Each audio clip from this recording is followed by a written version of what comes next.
በጣም ብዙዎቻችሁ ስለ ማዲያት ጥያቄ ጠይቃችሁኛል። ማዲያት ምንድነው? ማዲያት ከታከመ በኋላ ወይም ለማዲያት የተለያዩ ህክምናዎችን ካረጋችሁ በኋላ ለምንድነው የሚመጣው? ማዲያት ምክንያቶቹስ ምንድናቸው? በቤት ውስጥ ማድረግ ያለባችሁ ነገር ምንድነው የሚለውን በዛሬው ቪዲዮ እንመለከታለን። ለማታውቁኝ ዶክተር ከበደ ይልማ እባላለሁ። በዚህ ቻናል አዲስ የሆናችሁ ላይክ፣ ኮሜንት፣ ሰብስክራይብ በማድረግ ቻናሉን ተቀላቀሉ። በመጀመሪያ ማዲያት ምንድነው የሚለውን ከማየታችን በፊት አንድ ፍርሃት ውስጥ የገባችን ሴት እንመልከት። በሀያዎቹ መጨረሻ አካባቢ ያለች ሴት ናት። ማዲያት አለባት። ማዲያቷ መጀመሪያ አካባቢ ላይ ቀለል ያለ ነበረ። ከወራት በኋላ ግን ምን እየሆነ መጣ? በጣም እየጠቆረ መጣ።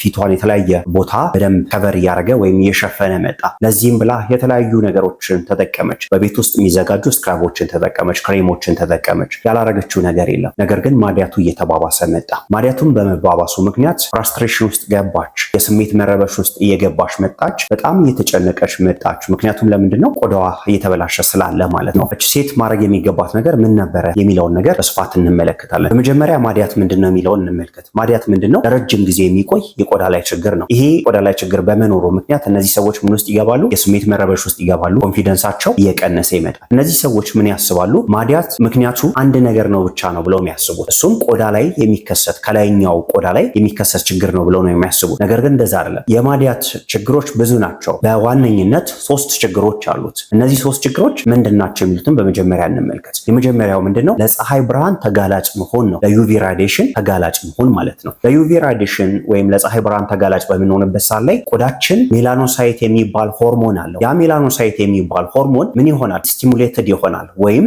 ይነቃቃል። ይሄ ሜላኖሳይት የምንለው ሆርሞን ምን ነው የሚያመርተው? ሜላኒን የምንለውን ሆርሞን ነው የሚያመርተው። ይሄ ሜላኒን የምንለው ሆርሞን የቆዳችንን ቀለም የሚሰጠን፣ የፀጉራችንን ቀለም፣ የአይናችንን ቀለም የሚሰጠን ምንድነው? ሆርሞን ነው። ይሄ መጠኑ እየበዛ ይሄዳል፣ ከፍ እያለ ይመጣል። የምን መጠን? የሜላኒን መጠን። በዚህ ምክንያት ምን ይከሰታል? ማዲያት እንዲከሰት ይሆናል ማለት ነው። ሁለተኛው ምክንያት ምንድነው? የተለያዩ የሆርሞን ለውጦች ናቸው። እነዚህ የሆርሞን ለውጦች እነማ ላይ ነው የሚከሰቱት? ነፍሰ ጡር ሴቶች ላይ፣ የሚዋጣውን የወሊድ መቆጣጠሪያ የሚወስዱ ሰዎች ላይ፣ ብቻ የተለያዩ ሆርሞን ችግር ያለባቸው ሰዎች ላይ ምን ይከሰታል? ማዲያት ይከሰታል። በምን ምክንያት? የሆርሞን ለውጥ በመኖሩ ምክንያት። በተለይ ደግሞ ኢስትሮጅን እና ፕሮጀስትሮን የሚባሉት ሆርሞን ምን እንዲከሰት ያደርጋሉ? ማዲያት እንዲከሰት ያደርጋሉ ማለት ነው። ሶስተኛው ምንድነው? ጄኔቲክስ ወይም የዘረመል ለውጥ በሚኖርበት ሰዓት ላይ፣ ቆዳችሁ ሴንሲቲቭ በሚሆንበት ሰዓት ላይ ምን ይከሰታል? ማዲያት ይከሰታል።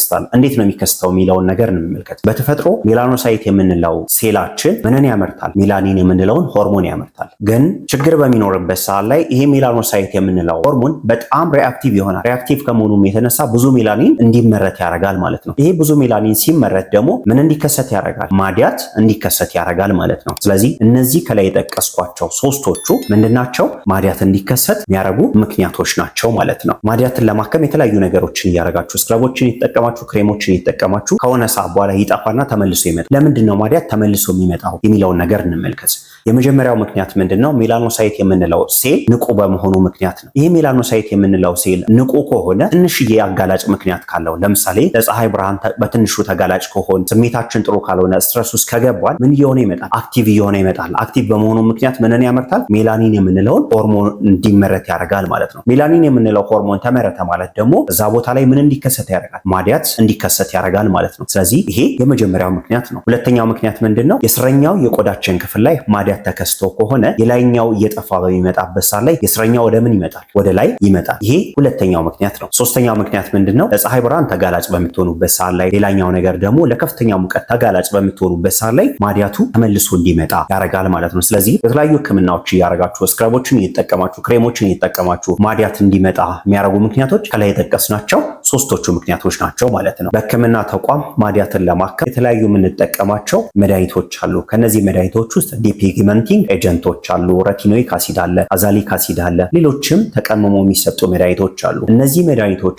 እንዳሉ ሆነው በቤታችሁ ውስጥ ማድረግ የሚገባችሁ ጥንቃቄዎች አሉ። ምን እንዳይባባስባችሁ? ማዲያታችሁ እንዳይባባስባችሁ ማለት ነው። ማዲያታችሁ እየጠፋ እንዲመጣ ማለት ነው። እነዚህም ነገሮች ምንድናቸው የሚሉትን እንመልከት። መጀመሪያ ማድረግ የሚገባችሁ ነገር ምንድነው? ሰንስክሪንን በስርዓቱ መጠቀም ነው። በተለይ ደግሞ ጠዋቱ 4 ሰዓት እስከ ቀኑ 10 ሰዓት ባለው ሰንስክሪንን በስርዓቱ መጠቀም፣ ኮፍያዎችን መጠቀም፣ የተለያዩ ስከርቦችን መጠቀም፣ ጃንጥላ መጠቀም በጣም አስፈላጊ ነገር ነው። ምን እንዳይከሰት? ማዲያት እንዳይከሰት፣ ማዲያታችሁ እንዳይባባስባችሁ ማለት ነው። ይሄ የመጀመሪያው ማድረግ የሚገባችሁ ነገር ነው። ሁለተኛው ምንድነው? በአንቲኦክሲዳንት የበለጸጉ ምግቦችን መመገብ ነው። በአንቲኦክሲዳንት የበለጸጉ ምግቦችን መመገባችሁ ጥቅም ምንድነው? ኦክሲዴቲቭ ስትረስ እንዳይከሰት ያደርጋል። በዛ ኦክሲዴቲቭ ስትረስ የሚከሰተውን የቆዳ ላይ ጉዳትም ለመቀነስ ይረዳቸዋል። እነዚህ ምግቦች ምንድናቸው? የመጀመሪያው ምንድነው? ቲማቲም መመገብ፣ ሌላኛው ካሮት መመገብ፣ የተለያዩ የጓሮ አትክልቶች አረንጓዴ የጓሮ አትክልት የምንላቸውን መመገብ በጣም አስፈላጊ ነገር ነው። ምንን ለመቀነስ? የቆዳ ላይ ጉዳትን ለመቀነስ ማለት ነው። ሶስተኛው ማድረግ ያለባችሁ ሬትን ወይም አሎቬራን ማዲያቱ ላይ መቀባት ነው። ሬት በውስጡ ከ75 በላይ ንጥረ ነገሮች አሉ። ለምሳሌ ቫይታሚን ኤ አለው፣ ቫይታሚን ሲ አለው፣ ቫይታሚን ኢ አለው፣ ቫይታሚን ቢ12 አለው፣ ዚንክ አለው፣ ማግኒዥየም አለው። እነዚህ ንጥረ ነገሮች ቆዳችሁ ላይ ብግነት እንዳይከሰት ማድረግ ይችላሉ። ቆዳችሁ ላይ የሚከሰቱትን የተለያዩ መቅላት፣ ማሳከክ፣ የቆዳ ላይ መድረቅን መከላከል ይችላሉ። በዚህ ምክንያት ቆዳችሁ ጥሩ እንዲሆን ማዲያቱ እንዳይባባስ ማድረግ ይችላሉ ማለት ነው። አራተኛው ማድረግ ያለባችሁ የማር ማስክን መጠቀም ነው። ማር እንደምናውቀው የምን ባህሪ ያለው? የጸረ ብግነት ባህሪ ያለው፣ የጸረ ባክቴሪያ ባህሪ ያለው። ሌላኛው ነገር ደግሞ ቆዳችሁ ለስላሳ እንዲሆን የማድረግ ባህሪ ያለው ማለት ነው። ስለዚህ የማር ማስክን በመጠቀም ማዲያታችሁ እንዳይባባስ ማድረግ ትችላላችሁ ማለት ነው። አምስተኛው ማድረግ የሚገባችሁ እርጎን መመገብ ወይም ፕሮባዮቲክስ ይዘት ያላቸውን የተለያዩ ምግቦችን መመገብ ነው። ይህም ለምንድን ነው? አንጀታችንና ቆዳችን የተያያዘ ነው። እንደውም አባቶቻችን ምንድን ነው የሚሉት? ውበት ከሆድ ነው የሚወጣው አይደለም የሚባለው? ውበታችን ከሆድ ነው የሚወጣው። አንጀታችን ውስጥ ወይም ሆዳችን ውስጥ የሚከሰቱ የተለያዩ ለውጦች ቆዳችን ላይ የሚያመጡት ነገር አለ። ለምሳሌ ፕሮሰስድ የሆነ ምግቦችን የምትመገቡ ሰዎች፣ የስኳር ይዘታቸው ከፍተኛ የሆኑ የተለያዩ የለስላሳ መጠጦችን የምትጠጡ ከሆነ ቆዳችሁ ላይ የሚታየው ነገር የሱ ነጸብራቅ ነው። ቆዳችሁ ማዲያት የመከሰት ነገር፣ ቆዳችሁ የመሸብሸብ ነገር የመከሰት ማለት ነው። ስለዚህ ፕሮባዮቲክሶችን በመውሰድ የአንጀታችንን ጤንነት በመጠበቅ ቆዳችን ያማረ እንዲሆን ማድረግ እንችላለን። አመጋገባችንን በማስተካከል ቆዳችን ያማረ እንዲሆን ማድረግ እንችላለን ማለት ነው። ስድስተኛው ማድረግ የሚገባችሁ የጸረ ብግነት ባህሪ ያላቸውን ምግቦች መመገብ ነው። ለምሳሌ አሳን መመገብ፣ ነት የምንላቸው አሉ አይደለ? ለውዝና የለውዝ ዝርያዎችን እነሱን መመገብ፣ የተለያዩ ጥራጥሬዎችን መመገብ። እነዚህን ከላይ የጠቀስናቸውን ምግቦች መመገብ ቆዳችን ላይ ብግነት እንዳይከሰት ማድረግ ይችላሉ። ሌላ ብግነትን ለመቀነስ ማድረግ የሚገባችሁ ነገር ቡና በስኳር መጠጡ ከሆነ በባዶ መጠጣት፣ የተለያዩ የለስላሳ መጠጦች የምትጠጡ ከሆነ እነሱን ማቆም፣ ፕሮሰስድ የሆኑ ምግቦች የምትመገቡ ከሆነ እነሱን ማቆም በጣም አስፈላጊ ነገር ነው። ምንን ለመቀነስ? የቆዳ ላይ ብግነትን ለመቀነስ ማለት ነው። ማዲያትን በቤታችሁ በምታክሙበት ሰዓት ላይ የምትሰሯቸው ስህተቶች አሉ። እነዚህ ስህተቶች ምንድናቸው የሚሉትን እንመልከት። የመጀመሪያው ምንድነው? በሎሚ ጁስ ወይም በሎሚ ማዲያትን ማሸት ነው። በሎሚ ጁስ ወይም በሎሚ ማዲያትን በምታሹበት ሰዓት ላይ ቆዳችሁን እየጎዳችሁት ነው የምትመጡት። ይሄ አንደኛው የምትሰሩ ስህተት ነው። ሁለተኛው የምትሰሩ ስህተት በጣም ሀርሽ ሆኑ ወይም በጣም ከባድ የሆኑ ቆዳችሁን ሊፍቁ የሚችሉ ስክራቦችን መጠቀም ሁለተኛው ስህተት ነው። ሶስተኛው ስህተት የተለያዩ ፊትን ሊያነጡ የሚችሉ ፕሮዳክቶችን መጠቀም ነው። እነዚህ ፕሮዳክቶች ምን ያደርጋሉ?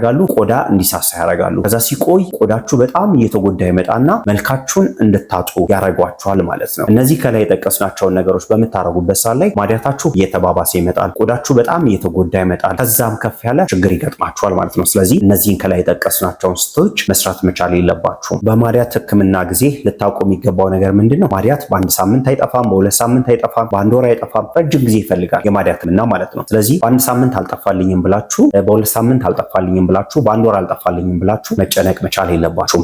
ለምን አልጠፋልኝም ብላችሁ ደግሞ አይ ቶሎ ላጥፋው ብላችሁ የተለያዩ በጣም ከባድ የሆኑ ፕሮዳክቶችን መጠቀም የለባችሁም። እሱን አረጋችሁ ማለት ቆዳችሁን እየጎዳችሁት ማዲያታችሁ እንዲባባስ እያረጋችሁ ስለሆነ ማለት። ስለዚህ ይህን ነገር ማድረግ የለባችሁም ማለት ነው። ቀደም በመግቢያ ላይ ማዲያት ያለባት የተመለከትናት ልጅ አለ አይደለ? እሷ ላይ ትንሽ ለውጥ ብታረግ ማዲያቷ ምን እያደረገላት ይመጣል? እየቀነሰላት ይመጣል። እነዚህ ትንሽ ለውጦች ምንድን ናቸው? የመጀመሪያው ቆዳ ሊጎዱ የሚችሉ ስክራቦችን አለመጠቀሟ፣ ሁሌም ሰንስክሪን መጠቀሟ፣ ቆዳዋን ቀስ ብላ ማጽዳቷ፣ ሌላኛው አመጋገቧ ማስተካከሏ ማዲያቷ ቀስ እያለ እንዲጠፋላት ያደርጋል። ማዲያቷ ቀስ እያለ ሲጠፋላት ደግሞ ቀደም የተከሰተባት የስሜት መረበሽ፣ ኮንፊደንስ ማጣቱ ምን እያደረገ ይመጣል? እየተሻሻለላት ይመጣል ማለት ነው። ስለዚህ ማዲያት ሕክምና ወቅት ሁላችሁም ልትገነዘቡ የሚገባው ነገር ምንድን ነው? በአንድ ሳምንት እንደማይጠፋ፣ በሁለት ሳምንት እንደማይጠፋ፣ ጊዜ እንደሚፈልግ፣ ማዲያት ደግሞ ከስርም ስላለው የስረኛው የቆዳችን ክፍል ላይም ስላለ ሊወጣ ስለሚችል ማዲያት ጠፍቶልኝ ነበር አሁን ተመልሶ መጣ ብላችሁ ፍራስትሬት ማድረግ ወይም መጨነቅ መቻል የለባችሁም። ስለዚህ የተለያዩ ነገሮችን ማስተካከል ከቻላችሁ ምን ማድረግ ትችላላችሁ? ማዲያታችሁን ቀስ እያደረጋችሁ ማጥፋት ትችላላችሁ ማለት ነው። በዛሬ ቪዲዮ ስለ ማዲያት ጠቃሚ ነገሮችን ተመልክተናል። ማዲያት ለምንድን ነው ተመልሶ የሚከሰተው የሚለውንም ነገር በስፋት ተመልክተናል። ጥሩ መረጃም እንዳገኛችሁ ተስፋ አደርጋለሁ። ይሄ ቪዲዮ ማዲያት አለበት ለምትሉት ሰው ያስፈልገዋልና ሼር አድርጉለት። አብራችሁኝ ስለነበራችሁ ከልብ አመሰግናለሁ። ሰላም ቆዩልኝ። ሰላማችሁ ይብዛ።